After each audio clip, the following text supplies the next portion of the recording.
An evening meant for celebration turned into unimaginable tragedy in Vancouver this weekend. Tragedy struck Vancouver over the weekend as a community festival celebrating Filipino heritage was shattered by a deadly car ramming attack. A suspect is now facing multiple murder charges as the death toll climbs. At least 11 people, including a young child, have died and dozens more are injured.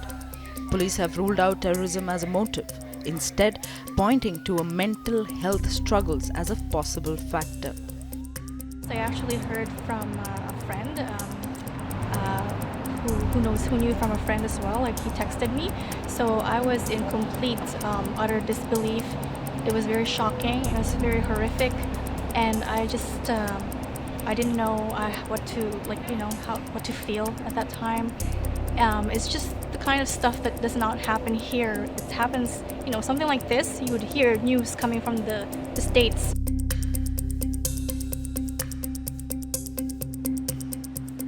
Grief and shock hang heavy in Vancouver after a black SUV plowed through a crowd gathered for Lapu-Lapu Day celebrations, a festival honoring a Filipino national hero.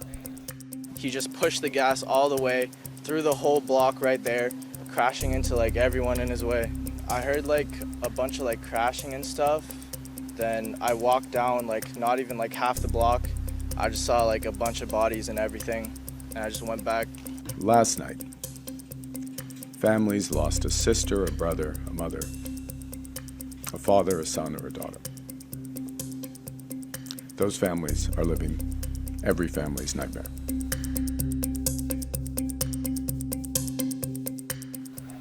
Police say 30-year-old Kaiji Adam Low was behind the wheel during the tragedy. 11 lives were lost, the youngest just 5 years old, and over 20 others were rushed to the hospitals with injuries. Low, a Vancouver resident with a significant history of mental health interactions, has now been charged with 8 counts of second-degree murder, with more charges likely to follow. He remains in custody. What happened at the Lapu-Lapu Festival last night was unthinkable. Families gathered to celebrate, to dance, to share their culture and their pride.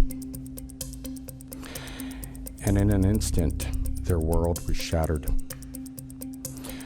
To the Filipino community and the family members of the victims, we see you, we love you, and we grieve with you. Now, I do want to take this opportunity to lay out some facts about the incident. Here's what I can confirm at this time. Number 1, the suspect has been arrested and is currently in VPD custody. Secondly, evidence points to this not being an act of terrorism. Thirdly, the individual in question has a significant history of mental health issues. And fourthly, he is known to police for a multitude of mental health interactions. Now, it would appear that mental health appears to be the underlying issue here. Last night, as members of Vancouver's Filipino community gathered for a celebration of community and culture in East Vancouver, their collective safety and security were stolen when a man in a vehicle drove through a festival crowd and struck dozens of people. 11 people have now died. Their ages range from 5 to 65.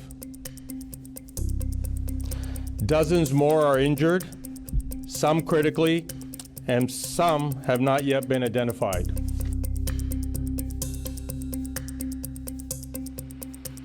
Residents gathered at St. Mary, the Virgin Church, to honor the victims. Across the city, flags flew at half-mast and flowers piled up at the makeshift memorials. The festival, once a joyful display of culture and community, is now marked by unimaginable loss, leaving a city and a nation heartbroken. Organizers of the Lapu-Lapu Day festival say a full safety review was conducted before the event, but in the aftermath, officials admit this marks a watershed moment for public security planning in Vancouver.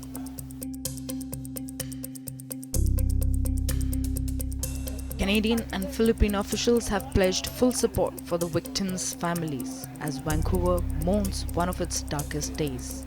Canadian PM Mark Carney has now offered his deepest condolences. King Charles and leaders around the world have sent condolences to the victims' families. Vancouver authorities promise a full review of public event safety.